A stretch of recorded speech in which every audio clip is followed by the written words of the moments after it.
We are back with the live with Gregory Wathelet. Just giving him a few moments so people can join us again. And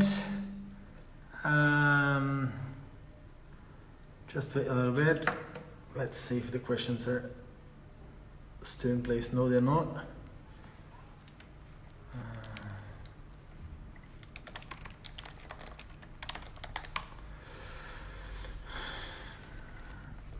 Just a second, Gregory. I will invite you in a moment.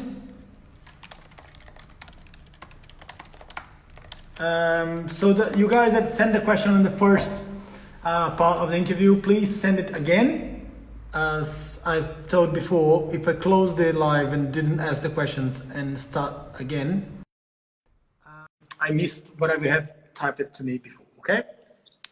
All right, we're back. Yeah. Great. Gregory, one thing that I'd like to talk about a little bit, it's the importance of the grooms. What is the importance of the grooms in the top level sport? But they are very important for many things. So for sure for the horses, because they take care of them, they live with them, they do everything around them, and then we trust them like 100% to do everything.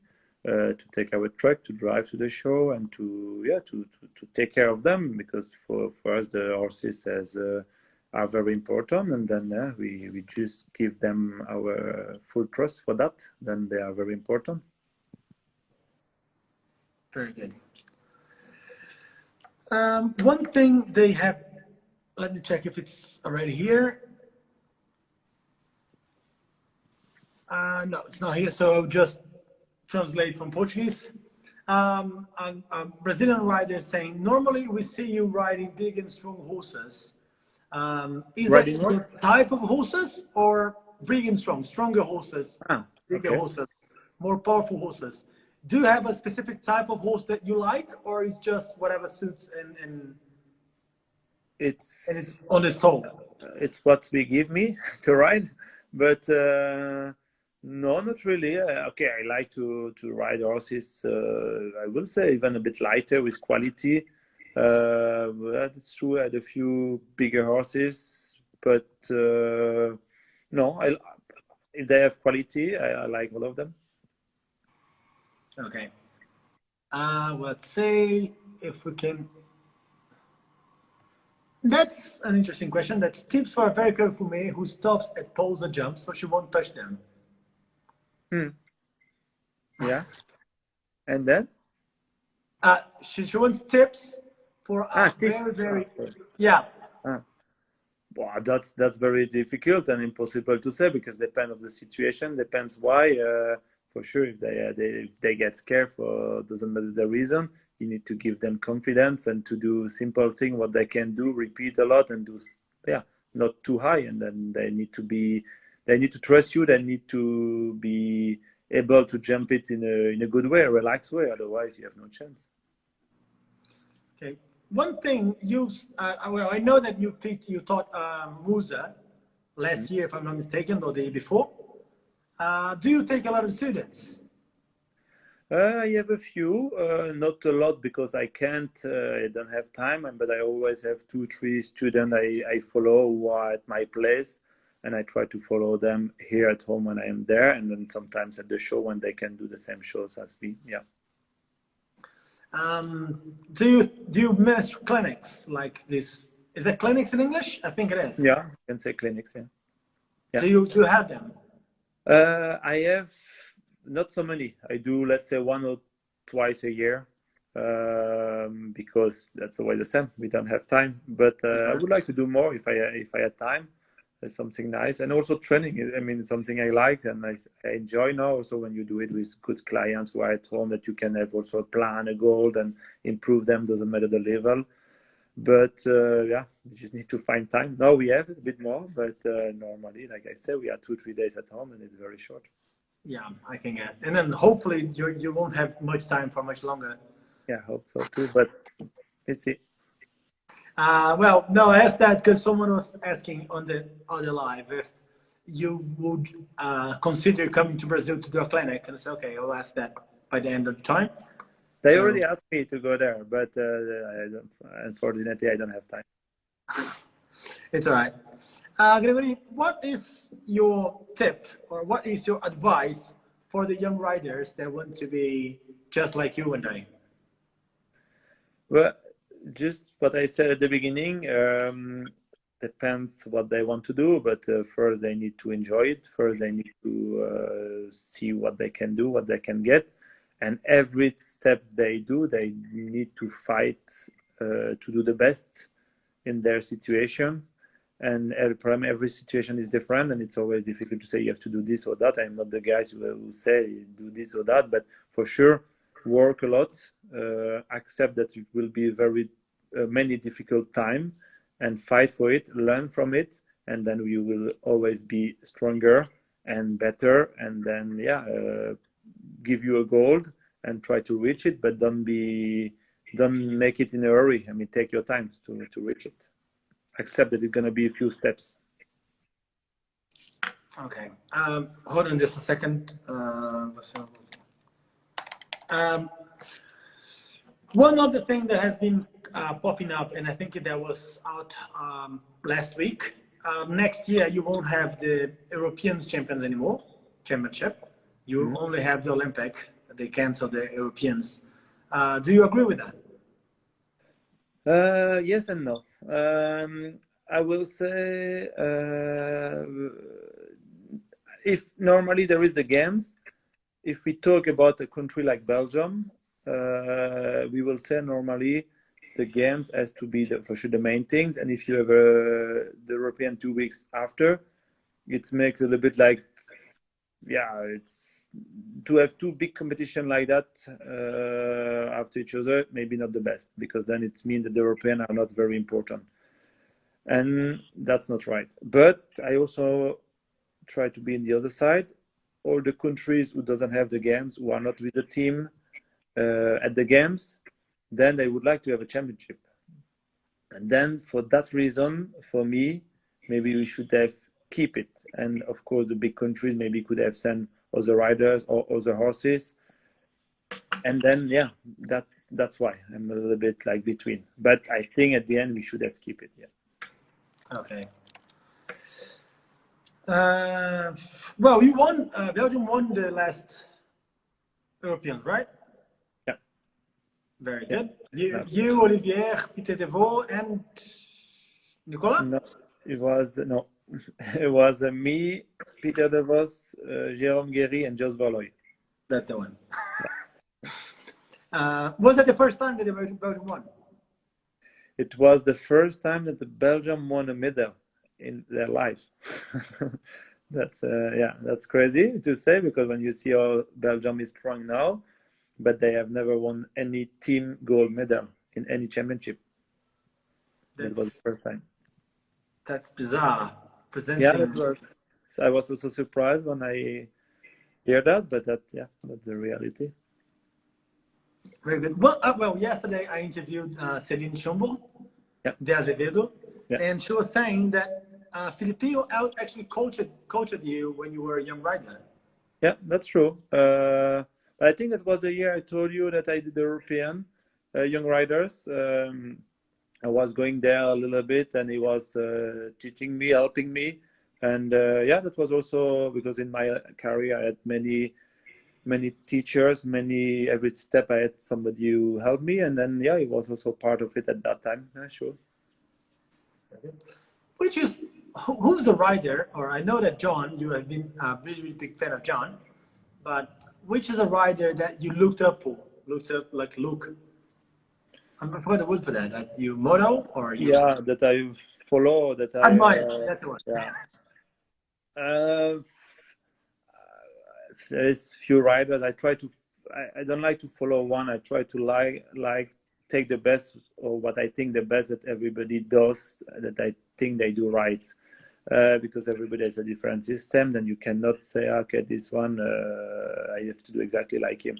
Of course, if I just think about like good planning for the horses, okay, that's one of my best friends. But Steve Gerda is one of the best, because he has shown and proved already that he has, of course, been there at the top, but also that he has managed so many times to be ready, like we have talked before, for the main championship at the right time with so many different horses. Not always the superstar that we would like, but every time he was there.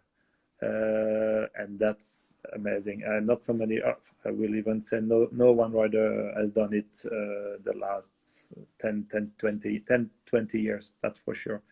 Then it's that's for sure something I really like to follow or to try to do the same. Very good. I think I have two more questions. One of them is here, it's not mine, and I don't know if you can explain. I will try to read it because it's chopped by half. Sakara question is saying, please ask Greg what went wrong in Barcelona last year. He was going to complete a clear, and in the last line, Nevados did something very unusual, and I can't read the rest of it because it's not showing. Okay. Very easy. I mean, I missed a little bit. It was normally supposed to be, I don't remember if it was 4 strikes, a bit long, a bit nice. And normally, many times, some lines I had strike with him, it's easier. And then there at the end of the course, he was a little bit running. That was my plan, to do 1 extra strike, but he was a little bit running, a little bit with the pressure and everything. And then I should have changed my plan earlier. And then at the end, when I decided, it was too late. And then the horse didn't really understand. And then, then it goes very quick. And then he's very sensitive for that.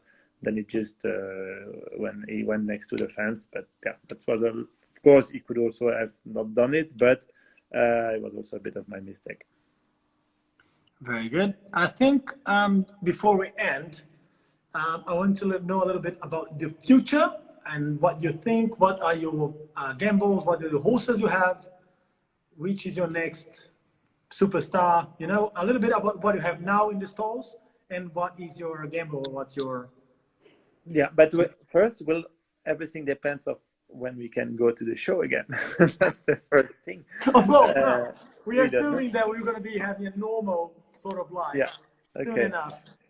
No, but then my stable is around now Nevados and Ironman. That's the 2 main horses for sure. I have around that few really nice horses like Full House, Dago, Spike, who can come with and do also big things and good Grand Prix. And then the next generation, it's more like I have 2 very good 9 years old Fotil and Carley. That's 2 really, really good horses.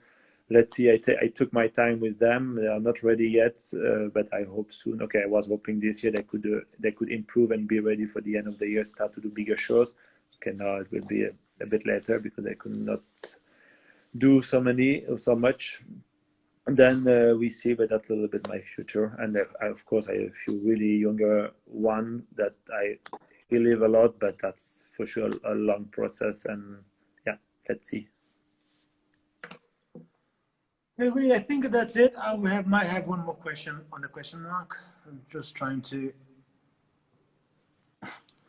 Well, Paulo Franco is a corner in Brazil, and he's asking, what's the feeling of winning in the sacred soil of Aachen? You talked a little bit about that before.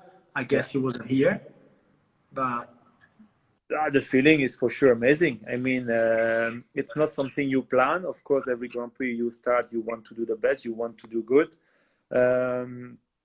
It's difficult to explain because it's not like football. You play the last game, you know that you're going to be champion. If you win, then you are almost ready for it. And the champagne, everything is on the corner and ready to do a party. When you start a Grand Prix, you don't know, because at the end most of the time we do nothing. One down, it's nothing, or if you are placed, it's good, but it's not winning. And then a few times a year, or we hope 2 or 3 times a year, we can win a good Grand Prix. Then we are very happy. But then with Aachen, it's for sure something you don't plan. Then you start, everything goes through the plan you have done, and then run after run, you start to think, oh, no, I'm clear, no, I'm in the jump off. And then when you're in the jump off, no, I'm very fast and I'm very close to win it. And then for sure, at the right time, at that time, you don't maybe realize straight away that you have done it, that you have win it. because everything goes so quick, and Pride ceremony, you are there in the middle, 45 or 50,000 people there, and then yeah, for sure, very happy, owner is happy, team is happy, and then I think you really start to realize maybe a few hours after, or the days after, when you start to get all the message and all the things coming because of that, because you have realized something really special, and then you really maybe sit home and then say, wow, I did it, I won it. That's something. I mean, that's maybe, or that's the feeling I had for sure at that time. You are very happy, but so many things going on in the next 2-3 hours that you don't really have time to think about that. Fantastic. But that's a good feeling for sure. I can imagine. There's people still asking questions on and on. There is someone saying from the big food ride, saying, please ask Greg to share a gymnastic exercise with us, his go-to exercise. I'm not sure if you have a go-to exercise, or if you... No, I don't. You mean with the horses or myself? Yes, with the horses. With the horses, not really. I am not really somebody who does many exercises. I do, but I just do a little bit with the feeling what I think it looks good for the horse, but I don't really have some typical exercise I do all the time, or I like to do more practicing dressage, jumping small. I don't jump so much, so high, and then for the rest, I just do what I feel. Oh, that might be a cool question to sum it up. What is the average height you jump with the Grand Prix horses at home when you jump? Not high. The only thing, I mean, the horses who are in the rhythm already, in the rhythm of the show, because if they have to be ready or get a little bit in the rhythm, jump a little bit bigger. Then sometimes I do also before big events. But if they are in the rhythm, if they have done a few shows already, then I don't jump high. Sometimes I even jump 120, 130, just some exercise, just to keep them in the rhythm, just to make them a bit more flexible, more relaxed. Depend of the horse. And some I feel like I need to jump a bit more. I do, but not big for sure. Thank you. Okay. Greg, thank you very, very much for your time. It was a pleasure for me, and I guess, and I know for everyone that watched it. I was really happy that you accepted the invitation. So that's it. Thank you very much. It was an honor. Thanks also. Thanks. Bye. Okay. Hope you enjoyed your time, and hope to see you soon. Because hope to drag in process. All right. Bye. See ya. See you.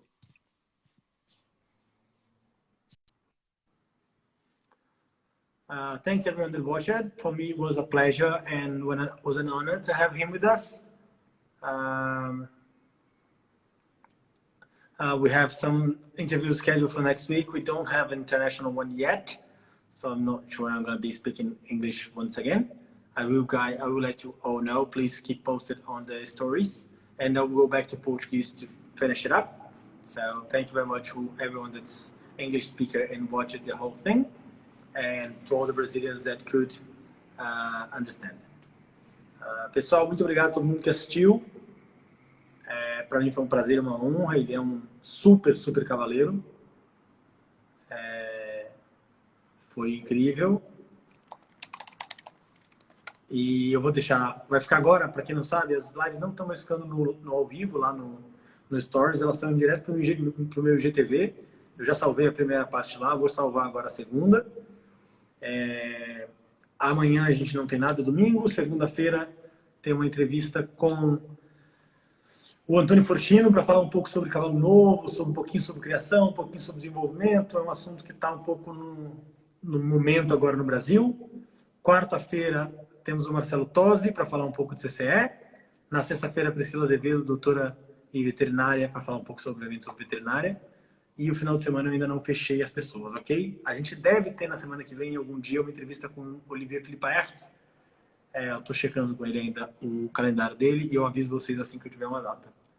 Obrigado a todo mundo. Uma boa tarde, bom domingo e até segunda-feira.